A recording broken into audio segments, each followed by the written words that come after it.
You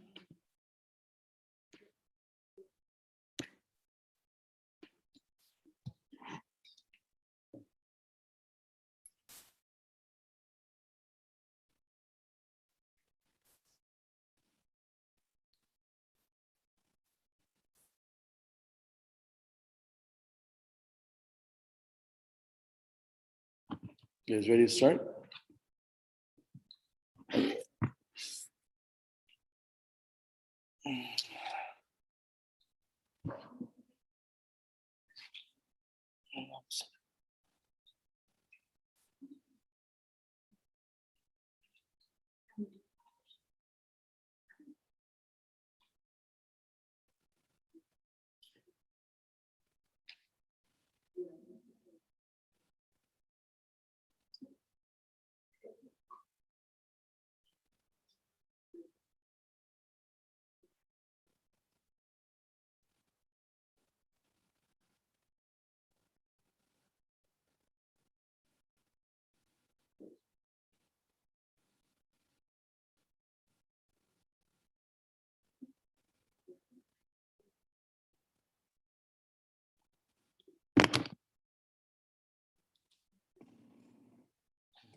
السلام عليكم ورحمة الله وبركاته. بسم الله الرحمن الرحيم. الحمد لله رب العالمين والعاقبة للمتقين والجنة الموحدين ولا عدوان إلا على الظالمين والصلاة والسلام على سيدنا وخاتم النبيين وعلى آله وصحبه أجمعين وبعد.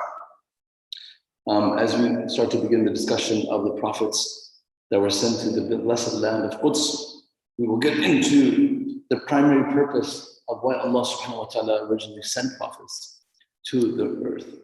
Why are prophets sent in human form? Why are prophets sent to nations? None of us have ever interacted with the prophet, but had we interacted with the prophet, would they be different than us? And would it be easy to accept their message? These are questions that the Quran clearly discusses. Allah subhanahu wa ta'ala speaks about this in Surah An'am and Surah Al-A'raf, where Allah subhanahu wa ta'ala speaks of the mentality of the people that were sent prophets. Allah subhanahu wa ta'ala says, وَلَوْ أَنَّنَا نَزَّلْنَا إِلَيْهِمُ الْمَلَائِكَةِ. If we were to send angels as ambassadors on behalf of Allah to invite people towards the message, that is the message of Tawheed, the oneness of God, and the truth, and the certainty and the finality of life, and the akhirah as resurrection, and the resurrection concept, all that we believe in. If angels were to come to this job, وَكَلَّمَهُمُ الْمَوْتَى, and then we gave them even more evidence beyond the angels speaking, then we had the dead people come out of the graves, and they spoke. وَحَشَرْنَا عَلَيْهِمْ كُلَّ شَيْءٍ قُولًا مَا كَانُوا لِيُؤْمِنُونَ. And if we brought everything that's around them alive, and they all gave evidence that there's oneness of God, there's the future of akhirah, these people will still never believe. They will never believe. Because they are set in their positions of arrogance and denial. A lot of times, whenever a person comes to me for counseling for family relationship issues, I always ask one question. I said, are you open to having a dialogue? Are you open to see the discussion from the other angle? If you're not, then you're set in your ways. No therapist, no advisor, no scholar can convince you else. Like you can. You guys understand? So people who are disbelievers and they're set in their ways, no prophet can change their mentality. It's really difficult. This is why when you found the truth and you know it's true, then you should be set. Then you shouldn't be confused. But while you're searching for the truth, you have to have open-mindedness and search for the ultimate truth. So Allah subhanahu wa ta'ala sent prophets who were humans, not angels. In this ayah, Allah says very clearly, if we had sent even angels, that would be a conflict. And then the other accusations against prophets were that مَا أَنْتُمْ إِلَّا بَشَرٌ مِثْلُنَا مَا أَنْتُمْ إِلَّا بَشَرٌ مِثْلُنَا يُرِيدُ أَنْ يَتَفَضَّلَ عَلَيْكُمْ وَلَوْ شَاءَ اللَّهُ لَأَنزَلَ مَلَائِكَةً. Why are you coming to us? Why is Musa coming to us? Why is Nuh coming to us? Why are you coming to us? You guys are not any better than us. You guys are humans. يأكل مما تأكلون ويشرب مما تشربون ولئن أطعتم بشرا مثلكم إنكم إذا لخاسرون. They used to say, well, you eat, we eat, you drink, we drink. What makes you better? Like, why are you calling towards? Why do you think you're better than us? Why do you feel that you're entitled? So this is why some of the biggest. This might sound a little bit over the head, but it's important. One of the reasons of denying and accepting opinion is that you have to humble yourself and you have to accept someone else knows what you don't know. So in that humbling, the first acknowledgement is, I don't know. So when Ibrahim is saying to his father, قد جاءني من العلم ما لم يأتك فاتبعني أهدك صراطا سويا. He's saying to his father, I know something you don't know. Right away, the person who's being invited says, how do you know this? Like, I'm your dad. When Musa came to Fir'aun, one of the first things Fir'aun says, أَلَمْ نُرَبِّكَ فِينَا وَلِيدًا وَلَبِثْتَ فِينَا مِنْ عُمْرِكَ سِنِينَ وفعلت فعلتك التي فعلت وأنت من الكافرين قال فعلتها إذا وأنا من الظالمين. Like, what? Who are you? So Pharaoh's like, I know who you are. So Pharaoh's case is very interesting because the prophet that comes back to Pharaoh is the prophet that was raised, the man that was raised in his house. Like, that's very unique, right? So Pharaoh himself is like, أَلَمْ نُرَبِّكَ فِينَا وَلِيدًا. Like, you lived in our house as a baby. Walid means like a child. A kid, you're the kid in my house. وَلَبِثْتَ فِينَا مِنْ عُمْرِكَ سِنِينَ. You spent a great portion of your life in my house. وَلَمَّا بَلَغَ أَشُدَّهُ آتَيْنَاهُ حُكْمًا وَعِلْمًا وَكَذَلِكَ نَجْزِي الْمُحْسِنِينَ وَرَاوَدَتْهُ الَّتِي هُوَ. Like, so even Yusuf alayhi salam, he was raised in the house, of Zulaykha, for a while, and now he becomes a prophet, comes back to the people of Egypt. So we have these problems, extreme problems. So one of the biggest barrier for accepting the truth is intellectual arrogance. Intellectual arrogance. Like, how do you know what I don't know? It's just like, I know more than you. And finally, when you're proven, right? When you're proven that you're wrong, and then after and beyond, and then you still don't accept the truth, and that's kufr, that's juhud, that's denying evidence after knowing the evidence. And that's very arrogant, very arrogant. If someone tells you there's a police on Corona on our street, and you haven't even seen the police car. It's a WhatsApp message on the chat group. Watch out, police on Moorish, police on this Miller Road. Just be careful. You haven't seen the police. You have no idea if it's really there. Maybe someone was confused for a similar car, but it changes your whole way of driving, doesn't it? Doesn't it, guys? So that is, you humbled yourself to an opinion that you don't even know is factual. But certainly, why can't we do that when it comes to God? Allah says, we've given you these messages. So I want to explain to you, these are the prophets. We're not going to go in detail in the prophets of Bani Israel, of Quds. But in the story of Adam alayhi salam, there's this interesting part. Adam's entire story isn't with people. Listen to this. Adam's entire story is the struggle with himself, with Iblis. That's his entire story. Every time Adam's story comes in the Quran, what does it come? Is he inviting someone towards God? No. Adam's entire story is what? His struggle with himself. That's it. Iblis. هل أدلك على شجرة الخلد وملك لا يبلى. Iblis telling Adam, well, here's a tree in Jannah, you should eat from this tree. That's the entire struggle. Then he eats from the fruit of the tree and he makes a mistake and then he repents for his mistake. That story is over. Allah is sharing with us the struggle of a pious man within his own realm. Now I want to share often the most, in the first story that is mentioned in chronological setup in the Quran of prophets, but this is not a Bani Israel prophet, but he is a father of all. He's considered to be the father of mankind, the second father of mankind. The first father of mankind is Adam. The second father of mankind is Nuh. But if you look at the way the people approached prophets, I want you to understand this.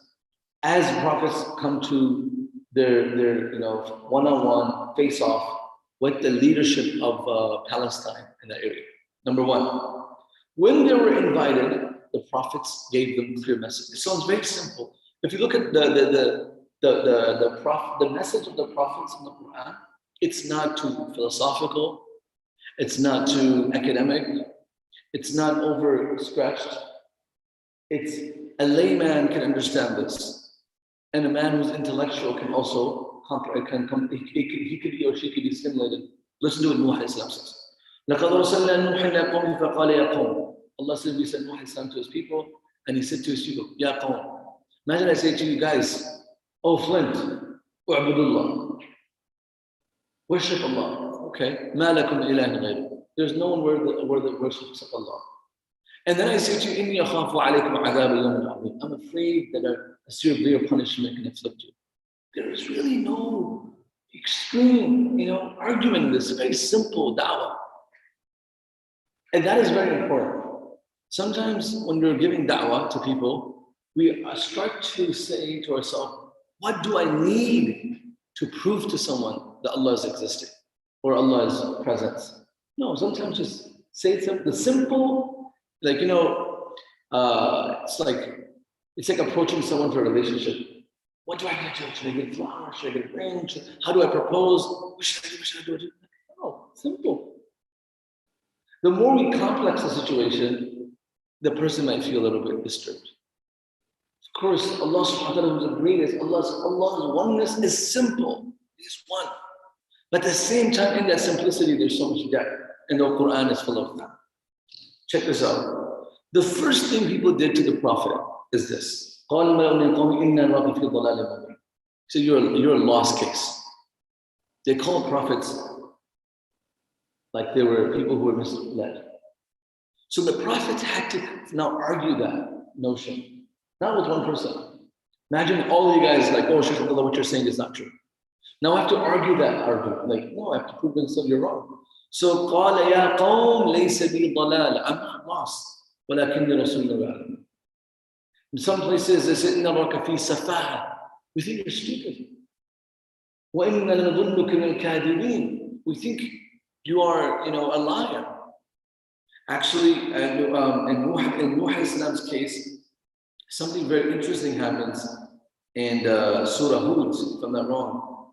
In Surah Hud, when Nuh talks to his people, this is what they say to him. فَقَالَ مَلَأُ الَّذِي كَفَرُوا مِنْ قَوْمِهِ مَا نَرَاكَ إِلَّا بَشَرًا مِثْلَنَا. This is what they say. This is the challenge of prophets. Like a prophet coming into Jerusalem, bringing people from Egypt, it's not one day journey. And prophets are not like, you may think, oh, prophets are divinely protected by God. No, it's not always true. Prophets were killed. Prophets were injured. Prophets had human, necessities. They got married. They had children. They were defeated. They won. And that is what the greatest king of the Prophet ﷺ. He was poisoned. So if a person who is righteous falls into some difficulty in this world, it's not contrary to the principle of God. This happens to prophets. Prophet ﷺ fell off his animal and injured himself. The Prophet had, you could basically say, an accident on an animal.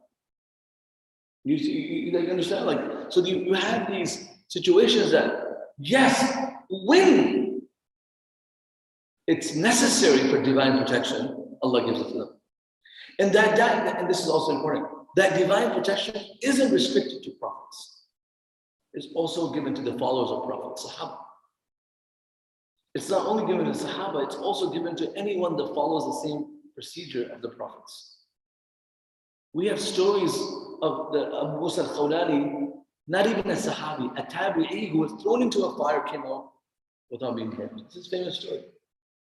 So these processes are very interesting. I want to stay focused on the process of the Prophets.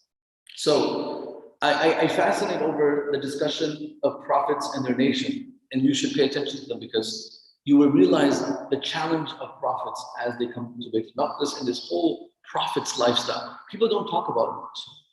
And then we don't do qasas al-nabiyyin, we do a lot of seerah. If you look at the qasas al-anbiya, Quran is full of that. Actually, a great component of the Quran is what? Qasas al-anbiya. And we just skip through it. Okay, Yusuf alayhi salam, Maryam alayhi salam, we talk about Mary, the mother of Jesus. Like, there's a great component of these prophets. They were the greatest individuals. Allah says in the Quran, تِلْكَ الرُّسُلُ فَضَّلْنَا بَعْضَهُم عَلَى بَعْضٍ وَمِنْهُمْ مَنْ كَلَّمَ اللَّهُ وَرَفَعَ بَعْضَهُم دَرَجَاتٍ. Allah says in the Quran, آمَنَ الرَّسُولُ بِمَا أُنزِلَ مِنْ رَبِّهِ وَالْمُؤْمِنُونَ كُلٌّ آمَنَ بِاللَّهِ وَمَلَائِكَتِهِ وَكُتُبِهِ وَرُسُلِهِ لَا نُفَرِّقُ بَيْنَ أَحَدٍ مِنْ رُسُلِهِ. These were great individuals. But listen to the greatest individuals that came to the world, how their people spoke to them. If there was social media, this would be hashtag on Twitter. If there was social media, this would be the post on Instagram. People literally mocking prophets. It was a social setting where people would make fun of prophets. And this is the response. Check this out.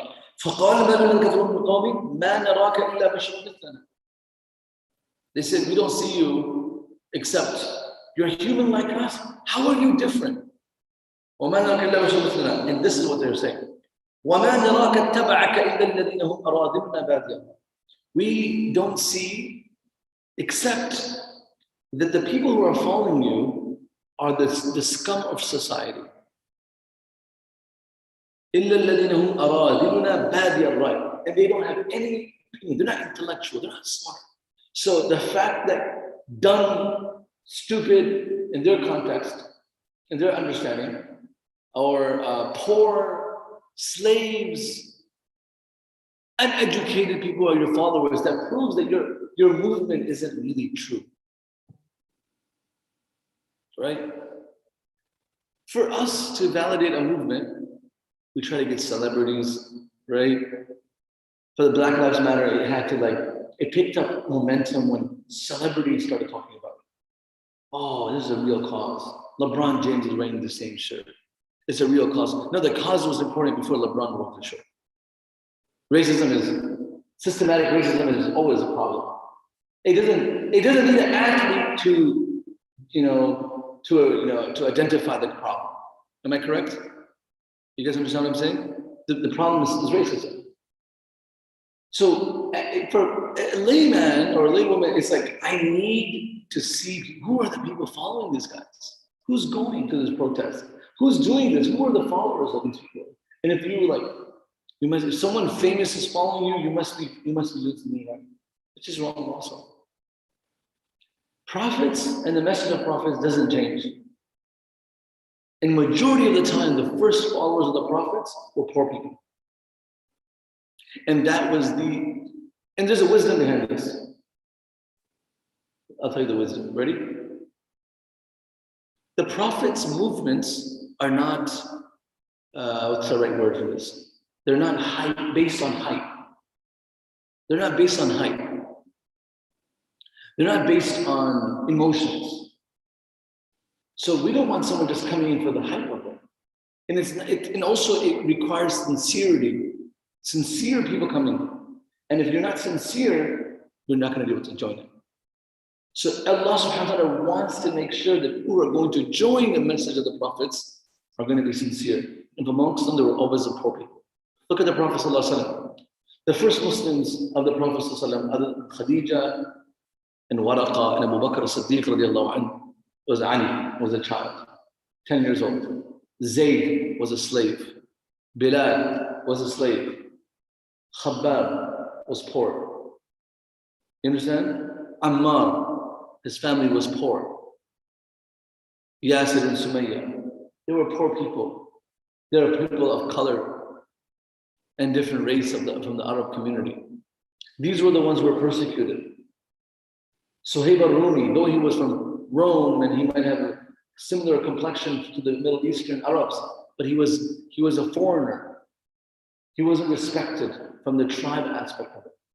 Are you guys following through? Even when the Prophet ﷺ became a prophet, and Abu Sufyan, when he went to Rome, Hercle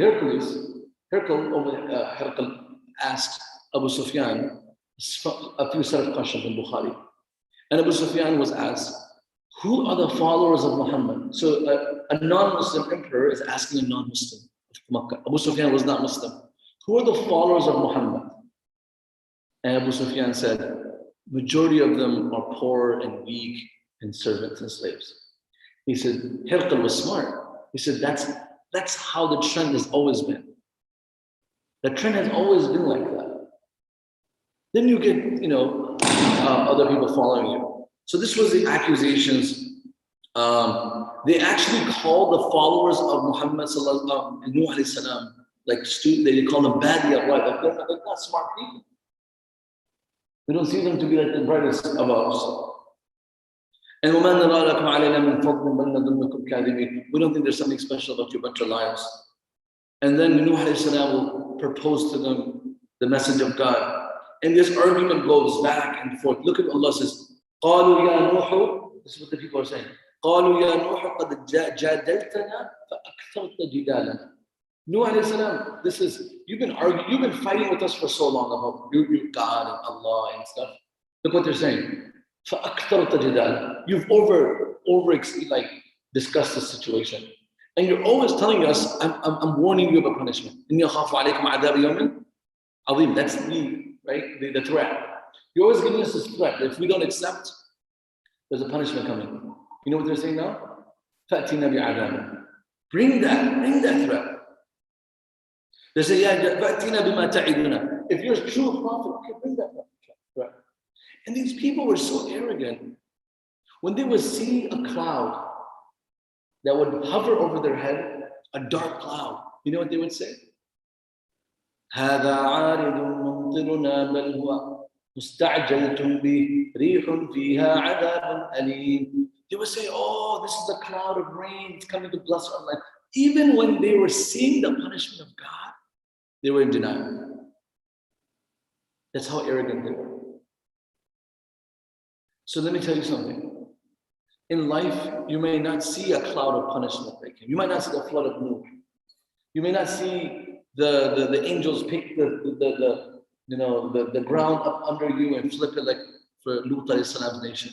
But you will see small examples of tests from Allah. If it could be an adab, it could be rahmah, it could be a test. You have to be aware of it. Allah subhanahu wa ta'ala says in the Quran, وَلَنُذِيقَنَّهُمْ مِنَ الْعَذَابِ الْأَدْنَى دُونَ الْعَذَابِ الْأَكْبَرِ لَعَلَّهُمْ يَرْجِعُونَ. We put them through small adab. Allah uses the word adab. Small punishments. So they come back to me. نُذِيقَنَّهُمْ مِنَ الْعَذَابِ. We just make them taste small difficulties. Small difficulties. So they come back to the right track. But an arrogant person, a stubborn person, a shaqi, a wretched person, may Allah protect us. Say Ameen. A deprived person is a person that after seeing all these difficult things in life, they still don't repent. They don't repent. The Prophet ﷺ, after Taif, his dua was, oh Allah, I'm sorry if I did something wrong. I apologize. If you are punishing me, I apologize. But of course, Allah wasn't punishing the Prophet. He was elevating his ranks by putting him through these difficulties. So these prophets went through all this. And the interesting thing about the prophets were the prophets could have made a dua and the punishment could happen, but they didn't do it. These type of slogans happen every single day with Nuh. Imagine if I was like a teacher, right? And a student says to me, yeah, expel me if you can. What are you going to do? You always want to expel you. Expel me if you can. I swear to God, this mother lover will be expelled in less than 20 minutes.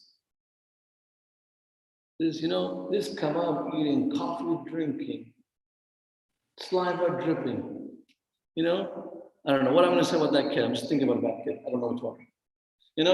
The fact that I'm thinking about this challenge, it boils my blood. You know what I'm saying, Adil? If the wife, like the husband, even husband stuff. Yeah, you want to do, like you're threatening me to divorce me, divorce me. Go ahead. What are you gonna do? Divorce. Like, so if that happens over and over, people, where they come to the tolerance level, crosses the tolerance level, they just react. Divorce, fights, things happen with the family, brothers and sisters fight. Imagine how tolerant the Prophet is. That these type of slogans happen every single day. Bring it. Bring it. What happened with Prophet Noah? Guys, just think about this. 950 years. So basically, he's dealing with this with their grandfather, the grandmother, and then their children, and then the grandchildren. So generations came with such arrogance. And you know what happens? Okay, fine. Say Sarah, for example, and Noor. Okay, these are my students. Khalid, Asbahi, and Adil, some of my students. I tried to work on your parents. It didn't work, right? I'm just giving an example. Don't take it real. They're hard-headed Arab parents, falafel-eating people, And I was like, you know what? They're children. At least I can work with them. And you have the same mentality. And I was like, you know what? The grandchildren. And they turn out to be just like you guys. Then the great-grandchildren. And I'm like, it's not worth it. You know what I'm saying? Like the trial and the process of trial and error and just going through the nations over and over. You're like, these people are not going to change. They're like Trump supporters. It's like, what do? You can't change them. No, you can't. So pay attention to this. It took 950 years for Prophet Noah to finally make the dua.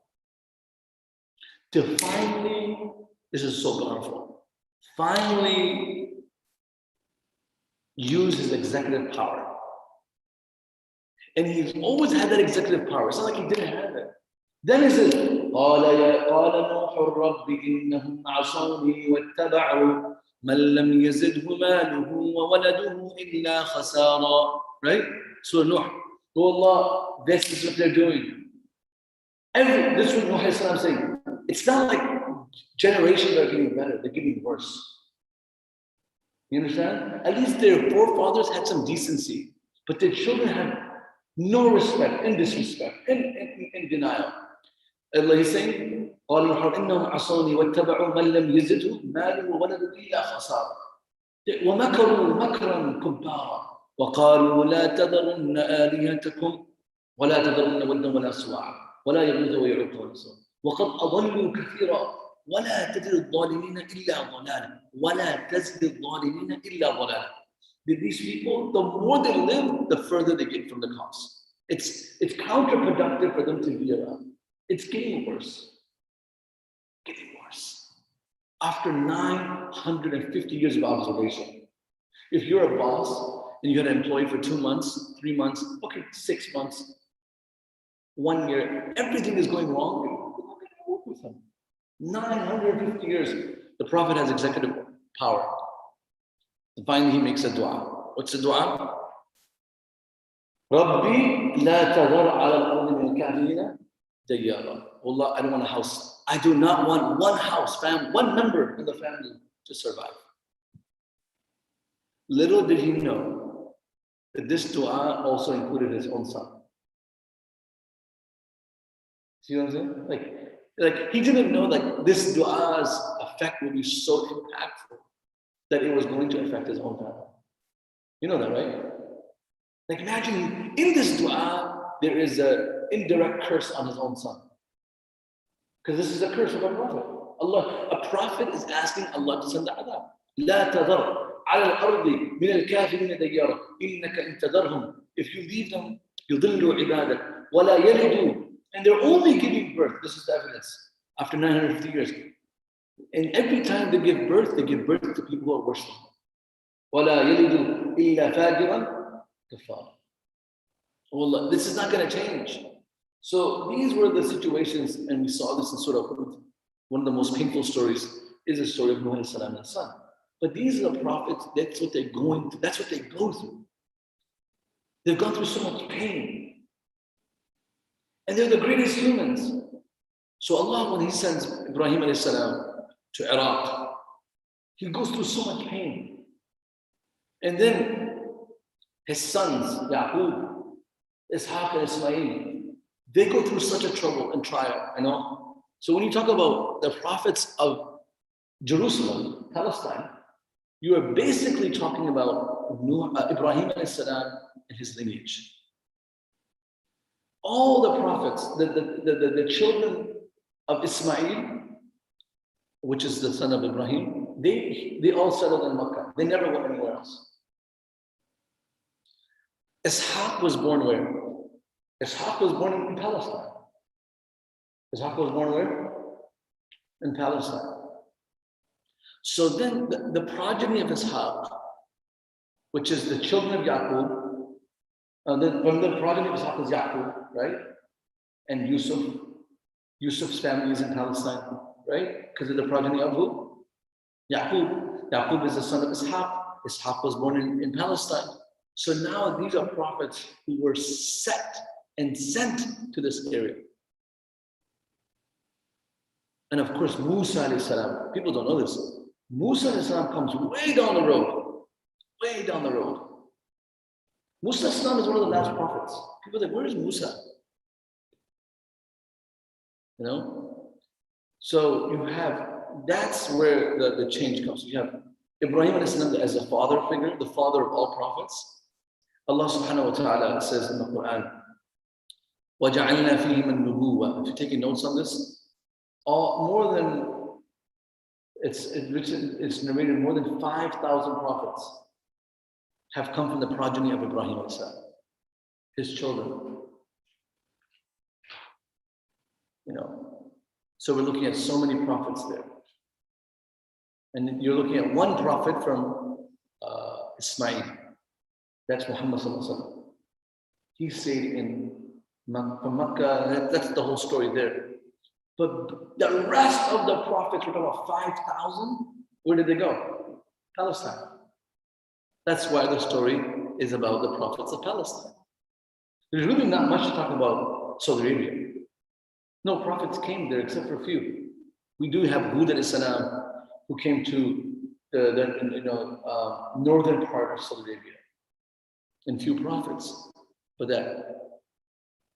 But everybody else, that was Yemen, the Yemen border area, the south part of Saudi Arabia, Yemen border and that area. So you have majority of the prophets came to Palestine, especially in the most relevant discussions of biblical text and religion. So this discussion brings us to the first person, will be Ishaq alayhi salam. His birth, his mother, and the entire discussion of Ishaq. And then Ishaq, Yaqub, and then Yaqub's children, and this family they go and settle in Egypt. The whole family, they settle in Egypt after Yusuf alayhi salam calls them there. So you have this, and then you have the progeny of the family, the Yahud, they settled in Egypt. But then Musa alayhi salam comes there, the children of Yehuda, I talked about. The children of Yehuda is the father of Bani Israel. They settle there. And then the Fir'aun starts to oppress them. Allah subhanahu wa ta'ala promised them to take them to a place where they'll be safe, conditioned that they enter under the commitment that Allah asked them to take. Allah said, when you enter, ask for forgiveness. And these were the conditions of entering. Ard al-Muqaddasa. Allah says, entering the Ard al-Muqaddas, the blessed land. And to say that the followers of Musa alayhi salam were Jews would be contrary to the value of Islam. That would be saying that Musa was a Jew. To say the followers of Sulaiman were Jews, that we'll call Sulaiman a Jew. All these prophets were Muslims, and they were Bani Israel, who were the followers of Musa alayhi salam. And if someone calls themselves that we believe in Moses, we're Jews, that doesn't make us believe that the people of Musa were Jews. That's not true. So we have to contextualize that situation. And so when we come back, inshallah, we'll talk about Ishaq's birth. Ishaq. We're not going to go Ibrahim, because Ibrahim salam is always discussed. Who's Ishaq? So we'll talk about Ishaq's mother, and Ishaq's progeny in Palestine, and then the growth of the prophets that were sent to Palestine. And if we have time, we'll talk about two prominent prophets in this whole discussion, is Zakaria and Yahya. Zakaria and Yahya alayhi salam are you could say, the most relevant prophets to Jesus' time. So Jesus is from Palestine, doesn't make him a Jew. Prophets who came to Palestine are not prophets of the Jewish community. They're prophets that were sent to humans for the message of Islam. If this is the problem, right? This is where the blasphemy is between Christians and Jews. This is why Islam is the modern religion. Jews claim some prophets. Christians claim Jesus. The Jews want to crucify Jesus because of his message. And there's complete blasphemy going on back and forth. Actually, from the Christian community, there's extreme blasphemy on Sulaiman alayhi salam. Prophet Sulaiman had so many women, he had these maids, he had a relationship with women, completely unconstitutional from an Islamic perspective, because our aqidah is that prophets are protected, divinely protected from sins. No prophet has committed any major sin in their prophethood. The only mistake that we know the prophets had done, the biggest mistake we can see a prophet did, was Prophet Musa by accident killed somebody. And the biggest mistake a prophet did after becoming a prophet was Yunus leading his people. That is the biggest mistake a prophet did in prophethood. But that was all done by their self-evaluation. Yunus thought this was like Adab was coming and leaving. He left early. There's like so many opinions on this. But Musa punching someone in the face, trying to defend someone else, he gets slapped in the face, he dies. He didn't intend that. Right? Other than that's so you have the extreme. So Allah says clearly in Surah Baqarah, says, "La nufarriqu bayna ahadin min rusul." We do not disregard a prophet. Oh, because the Jews idolize Musa. Musa is a prophet of the Jews. That's not correct. When the Jews idolize David, Dawood alayhi salam, and Sulaiman, their children are named after these prophets. We do not disregard these prophets. They're our prophets. Are you guys understanding this? You'd be amazed when you discuss this with other nations. And so this is important. So this is why our religion is so wholesome in this discussion. So inshallah, we get back to the long weekend, and we'll talk about the first family and that was established from the message of Islam in that region, which is Ishaq alayhi salam. Ishaq alayhi salam's whole process of the news of Ishaq's birth, the way the mother received it, Sarah. Ishaq's mother and Ismail's mother are different. Ismail's mother is Hajar, and Ishaq's mother is Sarah. And it's totally different, that story. So when you study that, you realize how rich the city of Palestine is, the country, and the city of Jerusalem is. You realize that so many prophets came there, and so much richness is there. You can't just override it in history. It's valuable to us, and we should claim that value by learning about it, inshallah.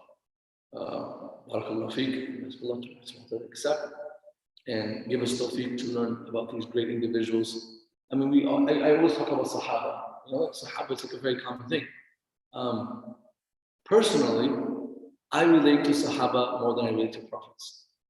I don't know about you guys. Though there is only one Sahabi name mentioned in the Quran, and 25 prophets' names mentioned in the Quran. How many? 20? 25. And there were 124,000 that came. I cannot relate to prophets because prophets they never sinned. I don't know how to relate to someone that never made a mistake. I can relate to Sahaba because in the Sahaba stories, there are sinners, there are people who drank, there are people who missed salah, there are people who make mistakes, and how they rectified their situation. Number one. Number two, I can relate to the Sahaba is that they were closer in era than the Anbiya. Number three, why I can relate to the Sahaba is that we have more documentation of the lives of these men and women, Sahaba and Sahabiya, than we have of Anbiya. We only have 25 prophets they mentioned in the Quran. How much do you know about Dhul Kifl? How much do you know about Sheikh? How much do you know about Idris? You don't know nothing. It's very, very little you know. Yusha, the servant that was with Musa, alayhi salam, in the Khidr story. How much do you know about these people? This is why the Sahaba are just so much easier for me to adapt into their lifestyle, their culture. But overall, prophets are the greatest humans. So we're going to discuss this, particularly on the aspect of